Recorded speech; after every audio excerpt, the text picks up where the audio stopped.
Hello, good afternoon, good evening, good morning to all of you lovely listeners of the Birdie Golf Club Podcast. It's amazing to have you back. Trying to think of things. I'm actually recording on Sunday afternoon / sort of evening here in the UK. And it's a bit windy, a bit cold today, hence all the layers. But this episode is going to be really great. I'm going to put you back in time in a minute to my conversation with Lyndsey Whitefield, who is the marketing, I believe she's marketing direct manager, marketing. I should have definitely looked that up. Lyndsey, I'm sorry. But Lyndsey is someone that I've dealt with for the last sort of like 6-7 months at ShotScope. And she is a fantastic guest. It was really great to have her on. It was actually really nice just to catch up with Lyndsey again, because we hadn't spoken in a while, sort of face to face or virtually face to face as it is, but on what was a very, very exciting week for ShotScope with the launch of the LM1, which is just a groundbreaking product for the golf industry. Everyone's been talking about it. You've probably seen reviews, you've seen Instagram stories, whatever it may be. And I don't think, as many as there has been, anything really can truly grasp what the LM1 is going to do for golfers across the world and what ShotScope have released here. And the fact it is just the first generation of this launch monitor as well, and the possibilities that are coming, and how exciting that is for golfers. And the fact that this kind of technology, which was once seen as something that was just completely out of people's grasp, or was only for the elite or for those that could afford to do it or those that were sponsored to do it, and sort of have that sort of data point that's accurate. And the fact now that you can have that for under £200 in your pocket, in your golf bag, ready to use at any time, is unbelievable. No subscription, just truly, it's got to be product of the year 2026, and it will be hard to beat in 2027. Like it really is going to change the game. And we get into how the LM1 really was forged as an idea, some of the unique features that it has, what ShotScope were expecting as far as feedback and what actual feedback was, obviously at the PGA Show, and what it means for golfers, both now and in the future with future products, as well as the other ShotScope products as well, which are really making sure that golfers have every tool that they need available to them conveniently, and for them as well, in different sort of styles that suit their game, to be most accessible. So I hope you'll really enjoy the episode with Lyndsey. I enjoyed so much catching back up with Lyndsey. It was really great to talk to her again. And I'm very excited to get my hands on the LM1. It's been delayed a little bit. I don't know if it's in the episode, if it's been left in, but I was hoping to sort of have it in my hand right here, right now in the intro. But unfortunately, customs and everything like that, it's been delayed. So it will be on its way later on this week.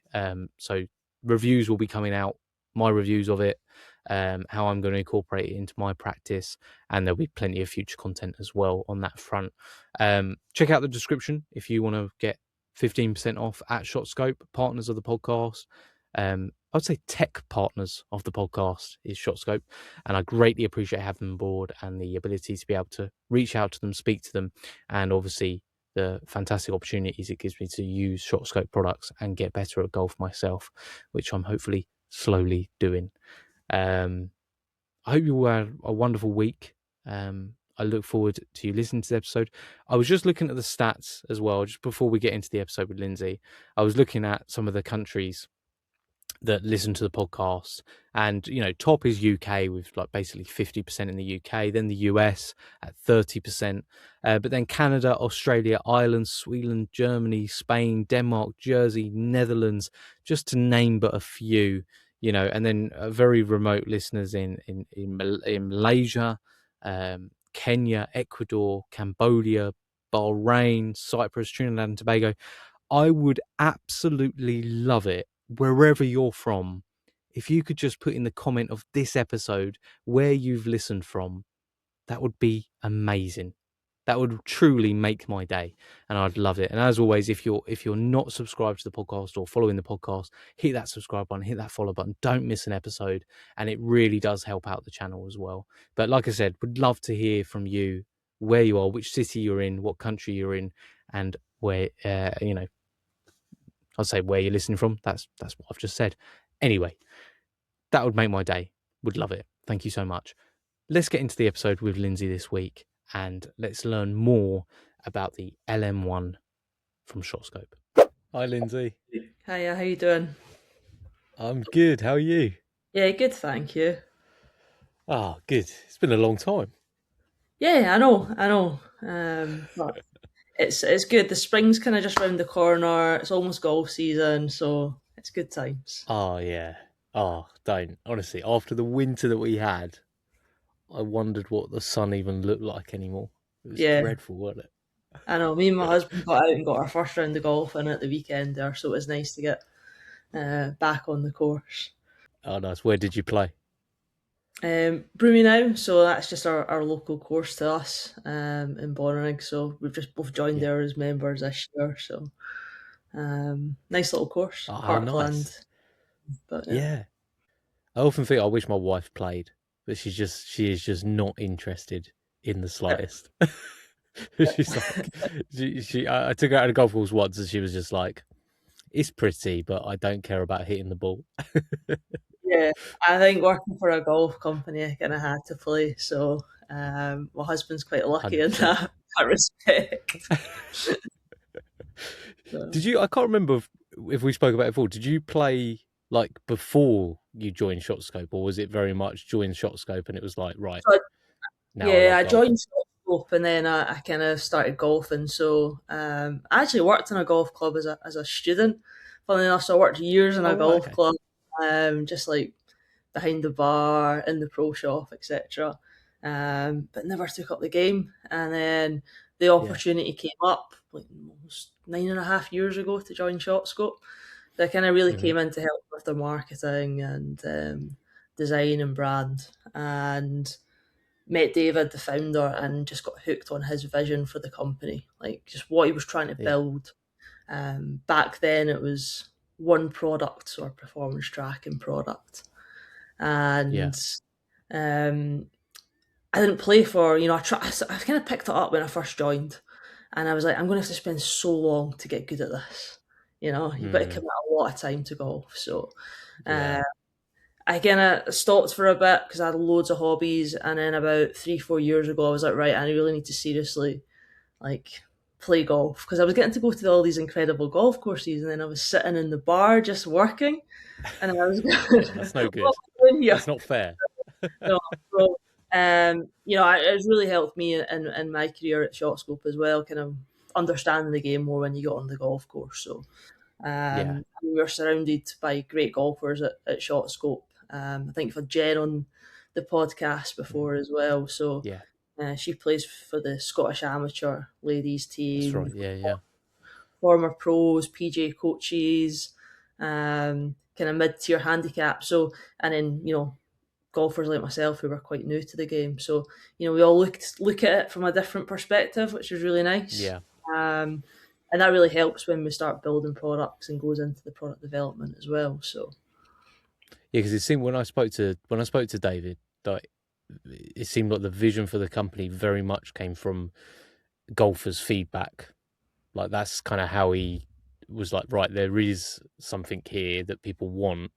And I guess having a selection of people at the company of all different handicaps, all coming from different backgrounds, is almost like he's integrated like a user feedback system within the company. Yeah. Is that how it feels? Yeah, definitely. I mean, everyone from every department gets involved, and we've got more golfers in the business now, which is great, across all different departments. Obviously, as you're employing staff, it's always quite hard to employ roles and then make sure they're a golfer as well, but we seem to be kind of attracting golfers now, which is great. Working for a golf company, it's your hobby as well. It's a fantastic job. So I mean, David was your typical kind of mid-handicap golfer who then got quite serious into his stats and then managed to get down to single figures, and then using that methodology, then putting it into the shot tracking, obviously being an engineer as well, into that system, created ShotScope. So it's it's a pretty cool company to work for, with all the innovation that we've come up with over the last 10 years. Yeah, it seems like everyone I've spoken to that works on ShotScope just seems to just buy into the family feeling that the company has. Where were you? Obviously, marketing was your speciality, Lyndsey. What did you do before ShotScope? Was that other companies? So I worked for a lot of design agencies. So I actually started off my career as a designer, and then went into a lot of kind of consumer goods businesses, scale up startup businesses was really where my passion was. So I worked for a business, it kind of scaled, had an exit. I actually set up a company with some friends, a dog treat kind of subscription business, which was quite fun for a few years. Unfortunately, we were running out of money and had to wind the business up, but it was a good ride. And then, met David, and I was really looking to get involved in like a really early stage startup business again. So it's been fantastic being part of that business when it was really early on. So, we had one product, one idea, and then just seen the innovation and the growth over the last, 9.5 years that I've been in the business, seeing the teams grow.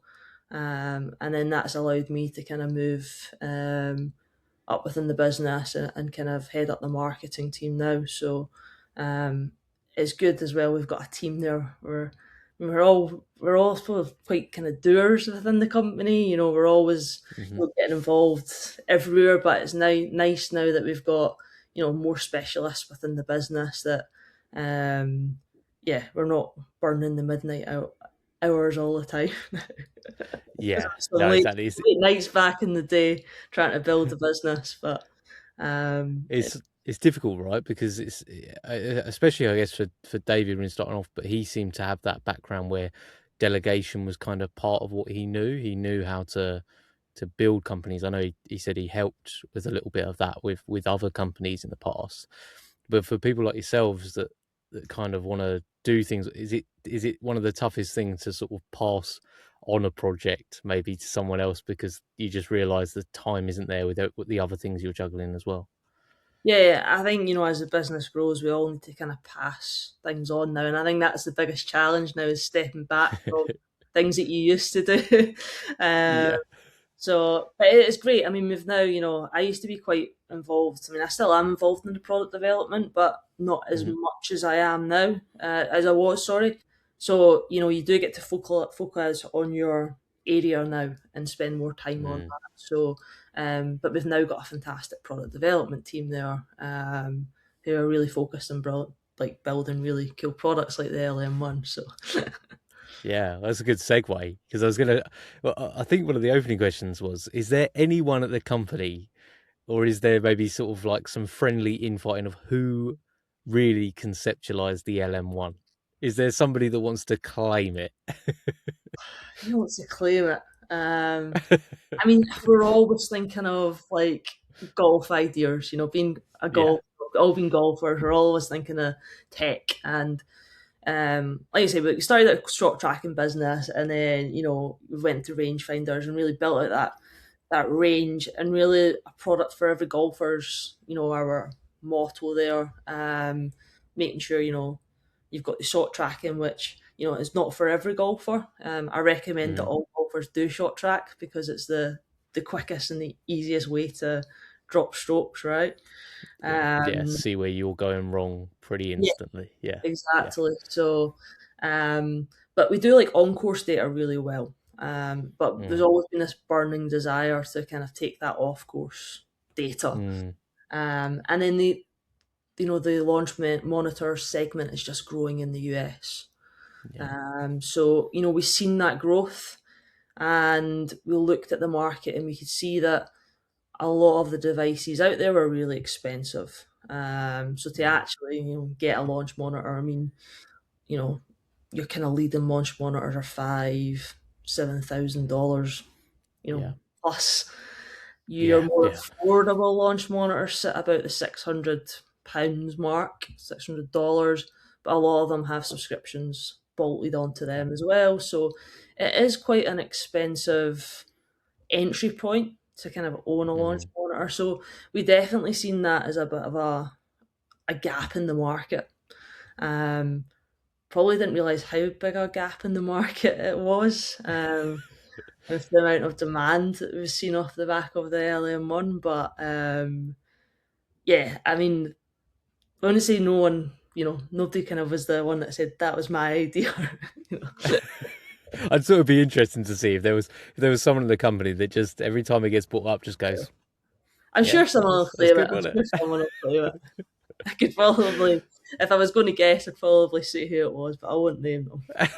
That's good. We'll keep things right. You don't want to upset anyone. But I think your point there of not realizing perhaps how much of a bigger gap in the market it was. I mean, when it came across sort of my desk, when the LM1 was sort of first shown off, when it was just sort of was it just pre the PGA show? Was when So my Golf Spy dropped a story just on Thursday before the PGA show, and it went like viral.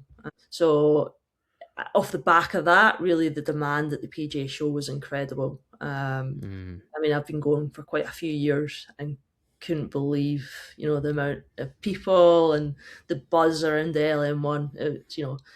I just had people calling up saying, "Hey, I'm here to see this launch monitor." And by the end of the week, people were coming up to the stand, and I said to them, "You're here to see the $200 launch monitor." Yeah. Well, I think it's because of the exact point that you made, is that the barrier to entry to have one, £500-600 is a decent chunk of money for somebody, especially that might be debating whether they want one or not. That's kind of that sort of level. And then when you're jumping from there to 5-6, going all the way to GC quad at what, 15 grand plus, it's sort of like it's something that people look at and go, well, that's for a certain level of golfer, or that's for someone with X amount of time on their hands to be able to make the most of that product.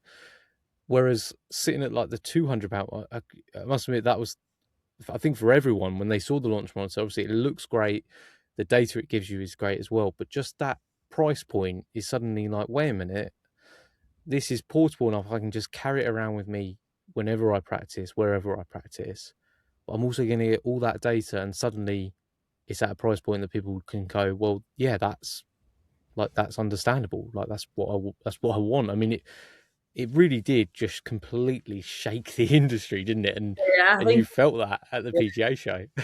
I think a lot of people were shocked. They're like, "How can you build this for $200?" We're engineers, we're product designers, we're golfers, and I think that's really what sets us apart. Is we do have that innovation within the team that we can go and build products and deliver them to golfers at a price point that we would want to pay for a golf technology product. So, but yeah, I mean, the core of that product was really to build something that was accessible, portable, something that you could just put in your golf bag. We've obviously tested a lot of the competitors' products on the market as part of the testing, and tested the LM1 against that, because the key thing was to make sure it was as accurate as the leading launch monitors on the metrics that we put into the launch monitor. And it was in a yard or two. So for the mass amateur, a yard or two is nothing really, right, for that price point. Exactly. So we were happy with it. Out of all the products we've developed and tested, before PGA show, when we were testing it and getting it in the team's hands, Jen came into the office bouncing the weekend after she tested it and said, "This is brilliant." So it's very rare Jen gets excited, so I knew it was a good product. If she's getting super excited about a product, you know that it's good, right? And she's a good golfer, so she knows. Exactly. She is using launch monitors, top end launch monitors, week in, week out. So she knows her yardages, she knows her numbers. So when she was saying it was accurate, I kind of was like, right, okay, we're on to a winner here. Yeah. But yeah, and you go back to the point, there's incredible launch monitors in the market that give you so many metrics and simulation, and there's definitely a market for there, and there's definitely a golfer for that. But there's a market for the golfer who, like myself, who, I don't need spin or launch angle. To me, I need to know my total, my carry. That's the kind of numbers I'm looking at. So we actually went out to a lot of our customers and asked them, if you're looking for a launch monitor, like what metrics here are you looking for? And it did come back to those 5 key metrics: your club head speed, your ball speed, your smash factor, your total, and your carry. So we settled on that for the LM1 because we felt it was, for the price point, the product, and to keep it kind of portable, that was the kind of right metrics to put in the device. Yeah, because was it a difficult sort of, I guess, a difficult cut-off when it comes to designing of how far to push the envelope with the LM1? Because, you see all the shiny sort of products that are at the show, and you see things, we could kind of do a variation of that. We could do was it difficult to kind of go, right, let's just stick to these 5 metrics and make sure that is the best? Was that a tough decision to sort of get to? Yeah, I think we're all perfectionists within the business and want to build, keep putting features in it. But I think you need to be realistic of what you're trying to build here. Who is it for? And I think we were pretty confident of those metrics. And to keep the device small, lightweight, and portable was the kind of key trade off to us. It's a Doppler range launch monitor, so slightly different to the kind of bigger camera based systems on the market. I've became a bit of I suppose I've had to do a crash course in launch monitor. We've got a team of product designers, engineers. Our product designer Jordy, he's a really creative guy, so he'll come up with tons of different designs for a product. So how a product starts is obviously we come up with an idea, but then it's like, right, what's the product going to look like? So Jordy will start to kind of sketch it. With the LM1, it was like, how's a golfer going to kind of lift it up and hold it? So he's designed this little bit in the back, so a golfer can grip onto it. There was about 4 or 5 different designs of, how does the stand work? Did it kind of slide in? Was it a solid stand? And then this one where it just kind of clips in just to keep it flat. Was the design that is a satisfying sound as well. It is quite a nice sound. It's such a so good, that's perfect. And then when we narrowed down all the design. Sorry, and you go. No, yeah, as I was saying, so what is the kind of is there like an initial sketch somewhere of what it might have looked like, or is there some type of sort of first phase to be honest, sort of LM1? I'll send you the sketches that Jordy had came up with, so you can flash them up maybe on the podcast and edit. But yeah, there's lots of little sketches there, and then from that we kind of narrow the design, and then we've got a 3D printer in the office. It's always printing different designs. So again, this was like the initial first 3D print of the LM1. So it does have that. Doesn't sound as nice. It doesn't sound as nice. It doesn't quite have the same ring to it, does it? Again, we can verify the design, make sure it feels good. From them, we then kind of send it into a kind of more prototype. There is a certain word for the next stage of prototype, but I'm not in the product design team. But the kind of T1 sample or prototype. And then that sounds good enough. From there, from there, we'll get the kind of first kind of sample back. Again, with the electronics in, so we can start to kind of look at how does it look, how does it feel, how do the buttons feel. So it does go back and forth with the manufacturing team to the point where we're quite happy with the textures, the look, the feel of the product. Even to the point where And I don't know if you can actually see that, but even just some of the detailing and the lines and the, how does the ShotScope logo look on the product? Geordie will kind of design all that. So, yeah, very talented boy Geordie is, and Colin, our engineer, then takes that and puts that into all the technical drawings. So they're a great duo to have. So. Amazing. And do they do that sort of across the product line as well? So sort of when it comes to watches and everything like that, they do a similar thing each time? Yeah, so Jordy and Colin and the team, they've worked on all our products since the V3 watch. They used to kind of be a third party that kind of worked with us, like an agency, and they were so good that they just ended up kind of integrating and coming and working for ShotScope full time. So they're now part of our team, which is great. But yeah, they've worked on all that kind of innovation from the V3 watch. So again, on watches, and how does it feel on the wrist? How does it look? So it's incredible the detail that these guys go into when they're designing products. They've been working. I mean, they work 2-3 years in advance on products. So we in the marketing team are very much focused on what's launching this year, where they're working 2 years ahead of us. So Right. They were very, very, they understand the technology and everything that goes into it. So yeah.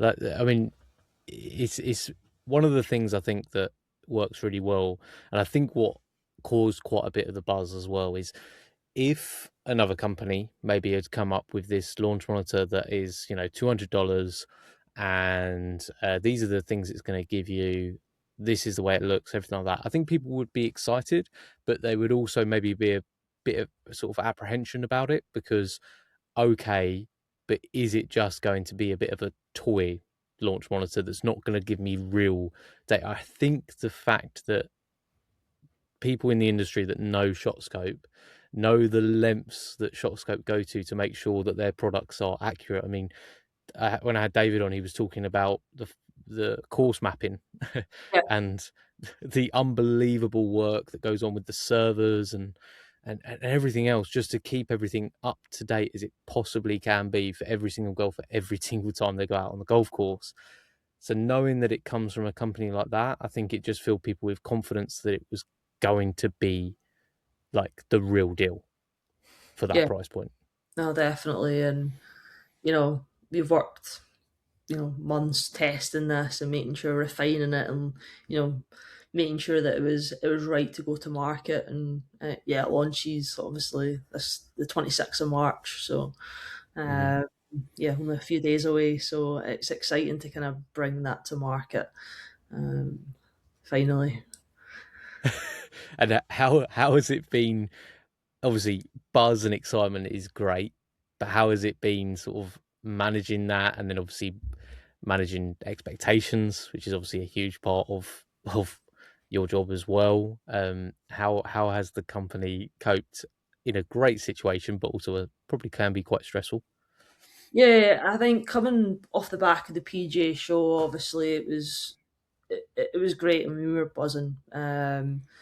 Every media outlet picked up the story. So the amount of kind of videos, reviews, well, not reviews, but kind of press stories off the back of it was great. So from a marketing perspective, it was brilliant. Retail, so the PGA Show, there's obviously a lot of the key retail that go along to that as well, along with the media, and the retailers came in and placed really chunky orders. So we were like, okay, and that was without them even hitting a ball on it at that stage, because we had units there, but we didn't have a hitting bay at the show, so no one was actually hitting balls on it. But they all came in with chunky orders. We got some devices out to retailers, and they came back and they're like, hey, this is really good. Can we up our orders? So at that stage, we're going, we need to build more.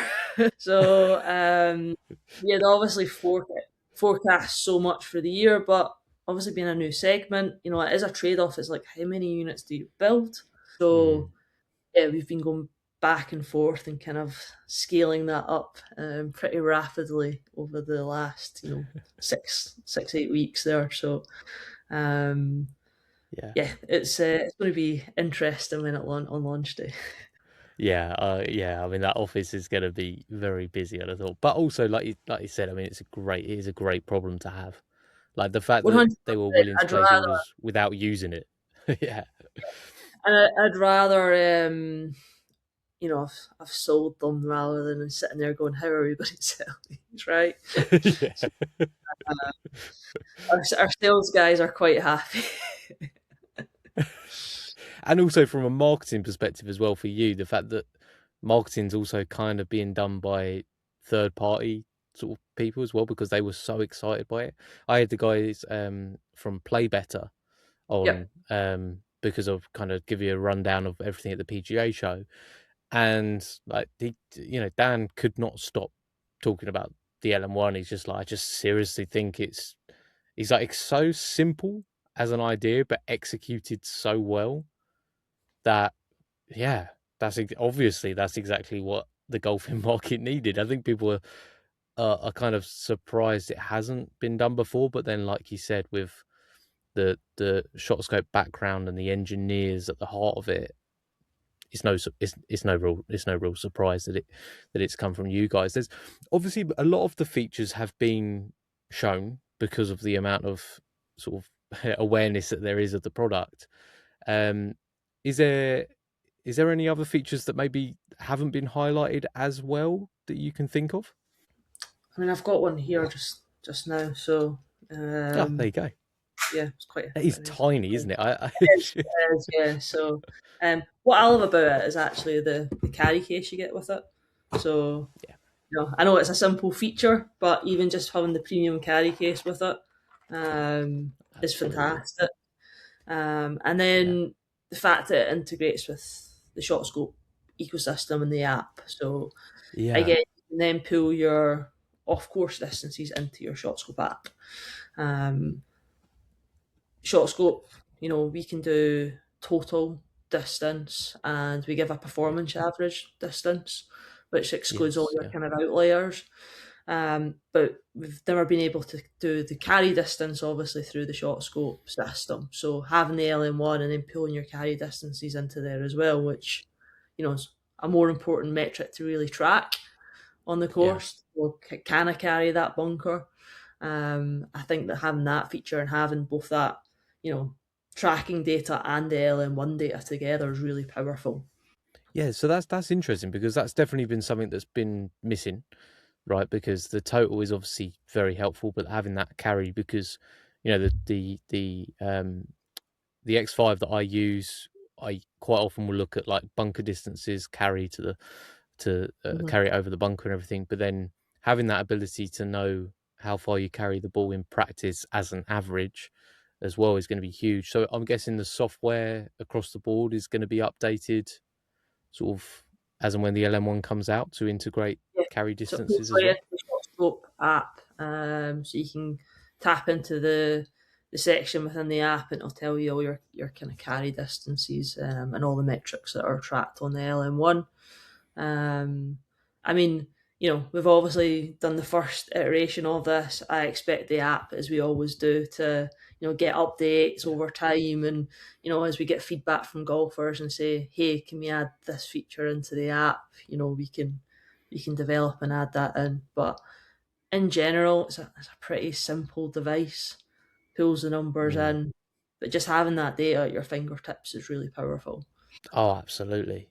Yeah, I mean, at home, I'm planning on. I've sort of framed it as that it's for my son to build a sort of hitting net in my garden.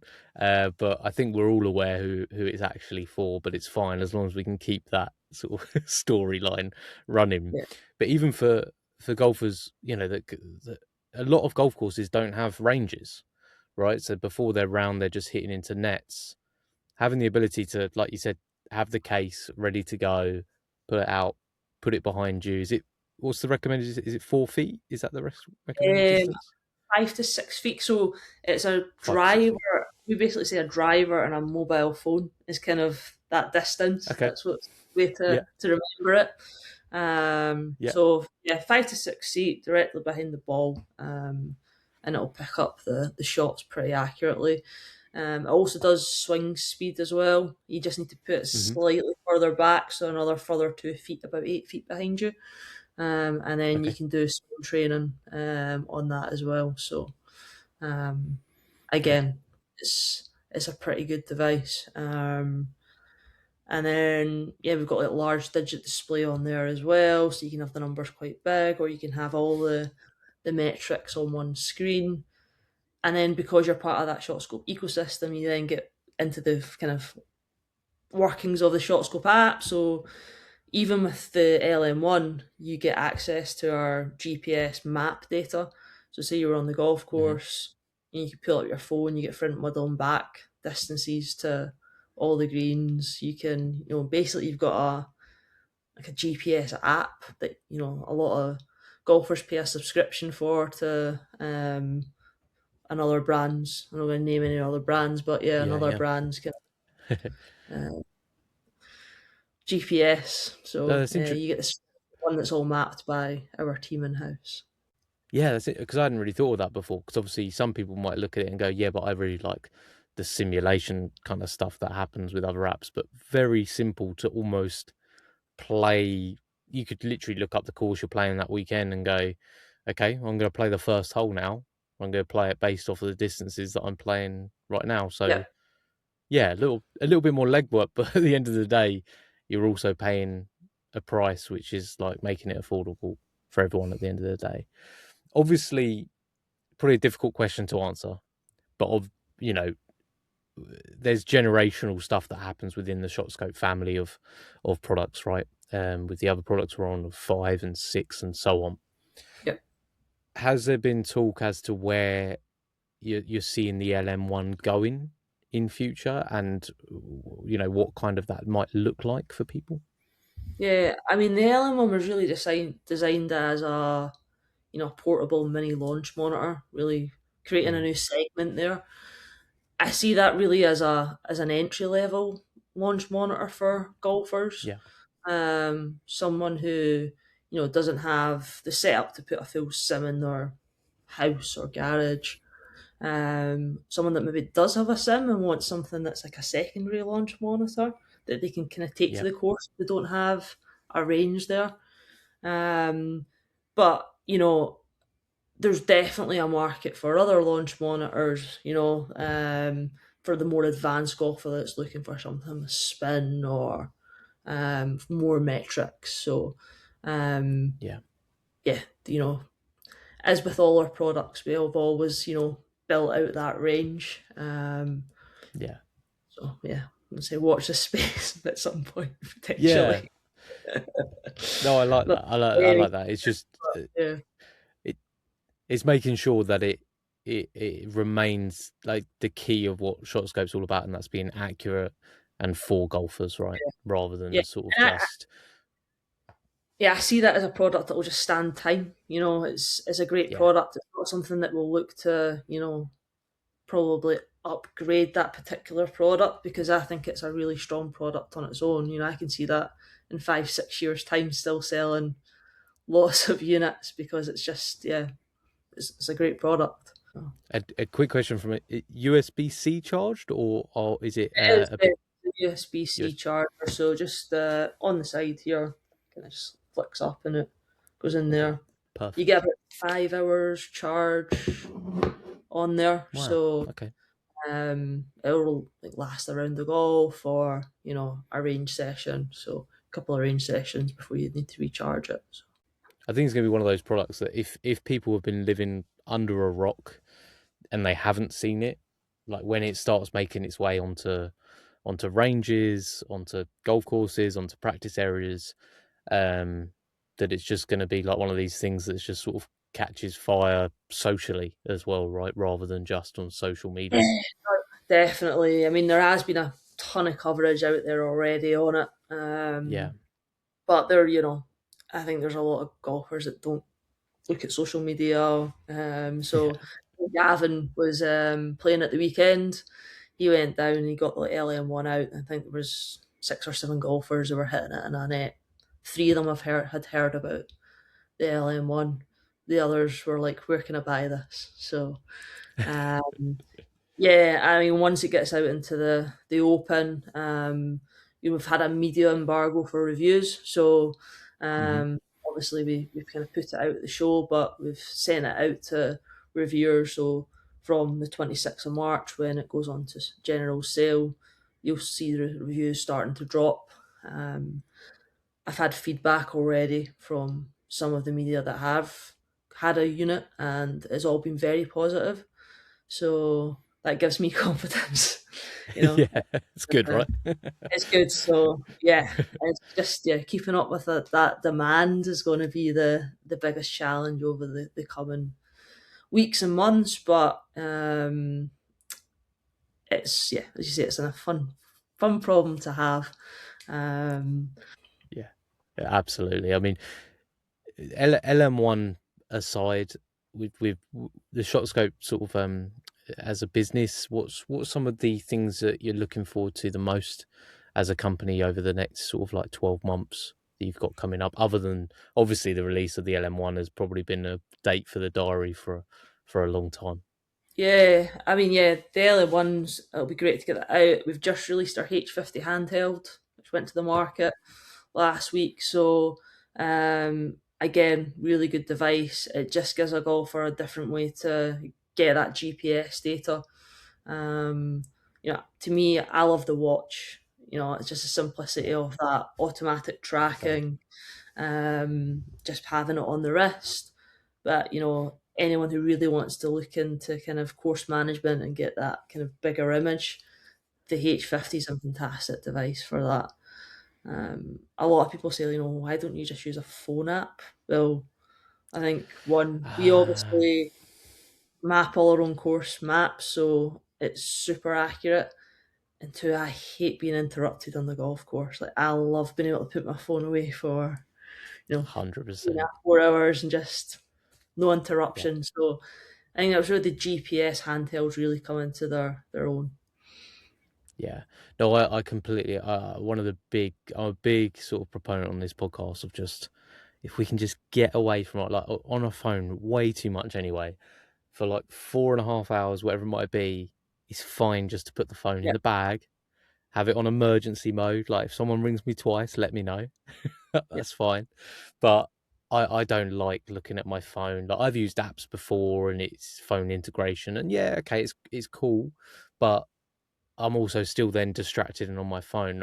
I love the watch. The X5 has been like a game changer for me when it comes to just so simple, but also can be more complex if you want it to. Just a simple swipe, you can get into the into the reads literally and figuratively as much as you want, with that sort of thing as well. So yeah, I think it's fun. But like you said, it's creating products for every different type of golfer and recognizing that they're about. And I think that's what ShotScope do and what's appreciated by golfers about them as well. So yeah, I think that innovation process as well is, we don't just add features for the hell of it. I think a lot of brands these days are kind of adding too many features into products. I've seen some wild products getting launched into the market in the last few months and going, that's just doing a little bit too much there. If you're going to design a rangefinder, design a really good rangefinder that's accurate, gives you good distance, you get that feedback and it does a good job. Even with the watch, you can go and add things like wind and weather. We've always kind of stayed away from that because we don't believe it's truly accurate. Again, we only put features into our products that we know that we would use. So that's kind of part of our philosophy and our core when we're building products. Is there is a lot of debates and arguments in the office, like I want this feature, and we go around in circles. We end up and we decide on what the feature list is and what goes into it. But it's I think wind, you bringing that up reminded me of a friend actually, and he swears by this. I don't even know the name of the app, but he swears by this app that gives him everything adjusted, right? So slope, wind, weather, the lot. and then it gusts at like 35 mile an hour when he's about to hit it, and he's like shocked that the ball didn't go. I'm like, yeah, what do you expect? Like, it can't be that accurate. It's not Wild that good. element, right? So I usually take it from a weather station, like in another city that you're not even in. So did you, when you were at the PGA Show, Lyndsey, were you able to get out as well and like have a look round? Was there anything that really sort of I like rarely get to go surprised you? around the show because we're that busy. So it's funny. We go out to the show every year, and all our friends go, "Oh, that's amazing! You work. You got the PGA Show," and then we have a 400 square foot booth. I rarely leave it. There's a bathroom, restroom right in front of our stand, which is quite convenient, so I can run in between meetings. But I mean, this year I had back-to-back meetings from 8 in the morning till 5:30 at night. Didn't have time for lunch, so you get a good big meal at night. Obviously, being in America, get to bed early. But the Friday's usually a bit more chilled, so I get out. I mean, I think I had a spare hour to kind of walk the floor really quickly. But yeah, it's fantastic. I mean, if you ever get the chance to go out, I'd recommend kind of getting out to the show because every golf brand, golf club manufacturers, they are launching all their new kit. So it's pretty spectacular to see. Yeah, Disneyland for golfers is what I've heard it described as. And were you able to stay on a bit post show or pre show to actually play some golf in America as well? Did you get that experience? So generally we go out for a week. So we'll take the team out on the Saturday. Again, it's a really busy week from the kind of Tuesday onwards. So it's nice to get to America, kind of chill a little bit. Quite often we go around the retail stores that we're stocked in the local area. It's always nice to kind of go in and visit them. And the team will go out and film some content because at this time of year in the UK, obviously January, there's quite often snow on the ground. It's wet. There's no leaves on the trees, so it's not great for creating marketing content. So the team were out with the LM1 doing some filming and photography out there as well. Did anyone play golf? Our CEO David and Gavin, I think they got out to Cabot Citrus and played around the golf. So Not bad. Yeah, I know. There has to be some perks, right? There has to be some exactly. perks. Fortunately, I never got around, but someone's got to do next some time.